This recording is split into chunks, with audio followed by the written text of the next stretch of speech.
अमरावतीमध्ये मुस्लिम समाजातील कार्यकर्त्यांचा उपमुख्यमंत्री अजित पवारांना काळे झेंडे दाखवण्याचा प्रयत्न। अजित पवारांच्या दौऱ्याला मुस्लिम समाजाचा विरोध।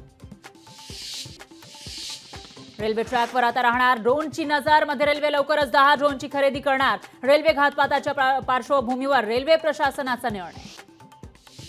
धनगर समाजाला अनुसूचित जमातीचं प्रमाणपत्र देण्यात यावं। हिंगोलीचे खासदार नागेश पाटील आष्टीकर यांचं मुख्यमंत्र्यांना पत्र। नागपूर विद्यापीठाचे माजी कुलगुरू डॉक्टर सुभाष चौधरी यांचं आज पहाटे निधन। निलंबित केल्यामुळे ते तणावात असल्याची कुटुंबियांची माहिती। विधानसभेच्या तोंडावर पालघर शिवसेना युबीटीमध्ये नाराजी। नाट्य स्थानिक पदाधिकारी सहसंपर्क प्रमुख आणि उपनेत्या ज्योती वाघमारेंविरोधात नाराजी। खासदार संजय राऊत उद्या दिल्ली दौऱ्यावर। महाविया जागा वाटपाबाबत चर्चा करणार असल्याची माहिती। मालेगावातील गिरणा धरण तुडुंब भरला। पाण्याच्या पातळीमध्ये वाढ होत असल्यामुळे धरणाचे 2 दरवाजे उघडले। दिल्ली विधानसभेचं आजपासून 2 दिवसीय विशेष अधिवेशन। आतिशी मुख्यमंत्री झाल्यानंतर पहिलं अधिवेशन। विरोधक आप सरकारला कोंडीत पकडण्याच्या तयारी। उमरखेड विधानसभेत उमेदवारीसाठी भाजपमध्ये रस्सीखेच। उमरखेडसाठी भाजपकडून 3 जण इच्छुक। बारामती शहरामध्ये काँग्रेस पदाधिकाऱ्याकडून बॅनरबाजी। बॅनरमधून राष्ट्रवादी एसपीच्या उमेदवाराला विरोध। काँग्रेसच्या बॅनरमुळे मवियात बिघाडीची शक्यता।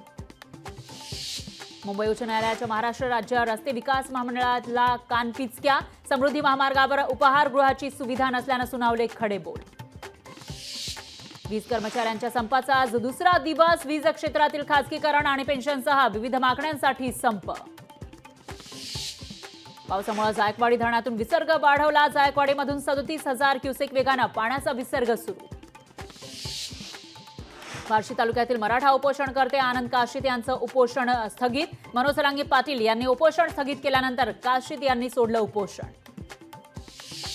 सोन्याच्या दरात सलग दुसऱ्या दिवशी वाढ। सोनं प्रतितोळा 500 रुपयांनी महागलं तर चांदीच्या दरातही वाढ। लोकशाही मराठी ऐका, पहा, जागरूक रहा।